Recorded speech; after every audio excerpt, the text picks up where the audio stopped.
சூர்யாவும் ஸ்வேதாவும் நெருங்கி பழகுறத பார்த்து மகா மனசு கஷ்டப்படுறாங்க. சூர்யா கிட்ட நியாயம் கேட்குறாங்க. சூர்யா வந்து நான் ஸ்வேதாவ தான் கல்யாணம் பண்ணிக்க போறேன். அவளுக்கும் டைவர்ஸ் கிடைச்சிருச்சு. எனக்கும் டைவர்ஸ் கிடைச்சா ரொம்ப நல்லாயிருக்கும். நாங்க 2 பேரும் கல்யாணம் பண்ணிக்க போறோம். என் வாழ்க்கையிலேருந்து நீ போயிடு தயவுசெய்து. என் வாழ்க்கைய விட்டு நீ போனா தான் எனக்கு நிம்மதி அப்படின்னு நம்மலாம் சொல்லிடுறாரு. ஸ்வேதா வந்து சூர்யா கிட்ட கேட்குறாங்க, ஏன்டா இப்படி மகாவ கஷ்டப்படுத்துறா? உனக்கு என்ன பண்ணா? அவள சேர்த்துட்டு வாழனா உனக்கு என்ன பிரச்சனைன்னு கேட்குறாங்க. என்னால ஒய்ஃபா அவள ஏத்துக்க முடியல. அதனால அவ வாழ்க்கையும் பாழாவுது. என் வாழ்க்கையும் வந்து இப்படி போகுது. அதனால தான் அவளாவது சந்தோஷமா இருக்கட்டும். என்னை விட்டு பிரிஞ்சிருந்தா நான் இப்படி முடிவெடுத்தேன்.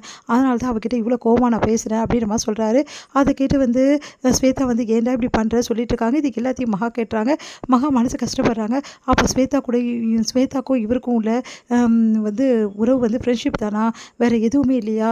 வேணும்னே இவர் வந்து நம்மளை ஏமாத்துறதுக்காக இப்படிலாம் பண்ணியிருக்காரு, நம்மளை இவர் வாழ்க்கையிலேருந்து விளக்க எல்லாம் பண்ணியிருக்காரா அப்படின்னு சொல்லிட்டு எல்லாத்தையும் புரிஞ்சுக்கிறாங்க. அதெல்லாம் புரிஞ்சுட்டு மகா மனசு கஷ்டப்பட்டு அழுதுட்டுருக்காங்க. இங்கே வந்து அவங்க வந்து வண்டியில் வந்துட்டுருக்காங்க. அப்போ திடீர்னு வந்து வண்டி நின்றுடுது, ரிப்பேர் ஆகி. அதனால் வேறு வழி இல்லாமல் வந்து வழியிலே வெயிட் பண்ணிகிட்ருக்காங்க. அப்போ சூர்யா அங்கே வராரு. வம்படியாக வந்து மகா வந்து அழைச்சிட்டு போயிட்டு அவங்க வீட்டில் விடுறாரு. நீ ஏன் இப்படிலாம் பண்ணுற அப்படின்னு சொல்லிட்டு. அடுத்து வந்து மகா வந்து அவங்க வீட்டுக்கு போயிட்டு அவங்க அம்மா வீட்டுக்கு போயிட்டு பயங்கரமாக அழறாங்க. அவங்களால தாங்கிக்கவே முடியல.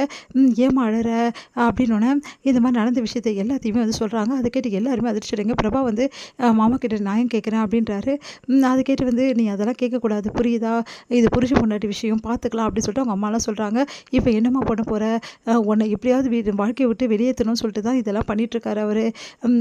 அப்படின்னும்போது நீ என்ன பண்ண போகிறேன்னொன்னே அவர் வந்து நடந்துக்கிறது அப்படியே இருக்கட்டும், நான் அவர் வாழ்க்கையிலேருந்து வெளியேறேன், அவருக்கு அதானே விருப்பமாக இருக்குது அப்படின்னு சொன்னோன்னே உடனே வந்து வாய் மூடுறியா அப்படின்றாங்க. பார்த்தா யாருன்னு பார்த்தா பாட்டி வராங்க. பாட்டி பார்த்து எல்லாம் அதிர்ச்சி அடைகிறாங்க. எனக்கு எல்லா உண்மையும் தெரியும்.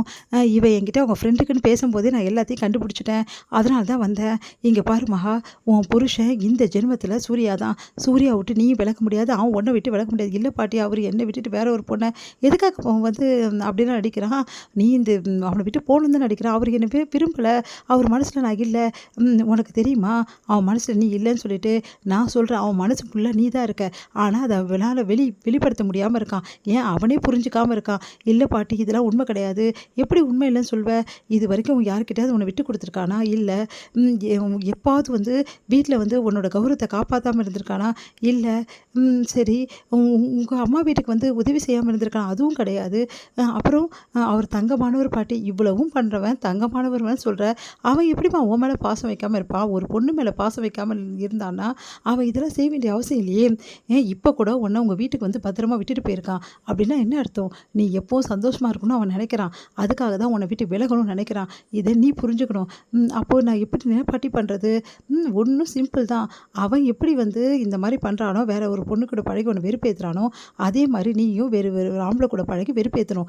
என்ன சொல்கிறீங்க பாட்டி, இதெல்லாம் நடக்குமா? அப்படி நடிமா, நடித்தா தான் அவன் காதல் வெளியே வரும். அப்போ தான் நீங்கள் போய் சேர்ந்து வாழ முடியும். பாட்டி, இதெல்லாம் என்னால் முடியாது பாட்டி. முடியாதுன்னா உன் வாழ்க்கையை யாராலையும் காப்பாற்ற முடியாது மகா. உன் வாழ்க்கையை நீ தான் காப்பாற்றிக்கணும். வேற யாராலையும் உன்னால் ஒன்றும் பண்ண முடியாது. அவனோட காதல் வெளியே வரணும். பொறாமையால் அவன் காதல் வெளியே வரும்போது கண்டிப்பாக உன்னை ஏற்றுப்பான். உன்கிட்ட வந்து விரும்புகிறதா சொல்லுவான். எப்போவுமே நம்மளுக்கு கிடைக்காதவங்க மற்றவங்களுக்கு கிடைக்கும் போது தான் அதோட அருமை என்னன்னு புரியும் ஒரு மனுஷனுக்கு.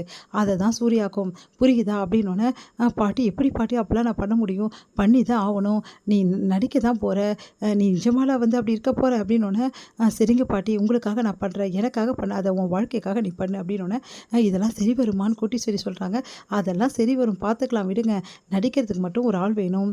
அதே மாதிரி வந்து அவன் நம்மளுக்கு நம்பிக்கையாகவும் இருக்கணும். ஓகேவா அப்படின்னோடனே, கண்டிப்பாக ரெடி பண்ணிடலாம், அதெல்லாம் வந்து பிரச்சனையே கிடையாது அப்படின்னு சொல்லிட்டு எல்லோரும் முடிவு பண்ணுறாங்க. பாட்டி, இதெல்லாம் ஒத்து வருமா பாட்டி? அதெல்லாம் ஒத்து வருமா, நீ கவலைப்படாத, நான் பார்த்துக்கிறேன் அப்படின்னு சொல்லிட்டு பாட்டி சொன்னோன்னே நிம்மதி அடைகிறாங்க. இங்கே பாரு மகா, நீயும் சூர்யாவும் சந்தோஷமாக இருக்கணும். அதுக்காக இந்த பாட்டி என்ன வேணாலும் செய்வேன் புரியுதா? அதனால் நீ கவலையே படாத. சீக்கிரமாகவே சூர்யா வந்து உன்னை ஏற்றுக்குன்னு வாழ ஆரம்பிப்பான். நீங்கள் 2 பேரும் ரொம்ப சந்தோஷமாக ரொம்ப நாள் வாழ போகிறீங்க. பார்க்க தானே போகிறேன் நான் அப்படின்னோடனே, பெரியவங்க சொல்லி வந்து பழிக்கணும் வாங்க. இப்படி பழிச்சுன்னா என் பொண்ணோட வாழ்க்கை சொர்க்கமாக இருக்கும் அப்படின்னு சொல்லிட்டு கோட்டீஸ்வரி வந்து சொல்கிறாங்க. ரொம்ப நன்றி பாட்டி அப்படின்றாங்க. இங்கே பாரு மகா, உன்னை நான் எப்போவுமே விடவே மாட்டேன் புரியுதா? எக்காரணம் கொண்டு வந்து நீ என்கிட்ட எந்த விஷயத்தையும் மறைக்காத, எல்லாத்தையும் வெளிப்படையாக சொல்லுமா, அப்போ தான் பிரச்சனை தீரும். நீ இப்படி மறைச்சு வச்சதால என்ன பிரச்சனை தீரப்போகுது அப்படின்றாங்க.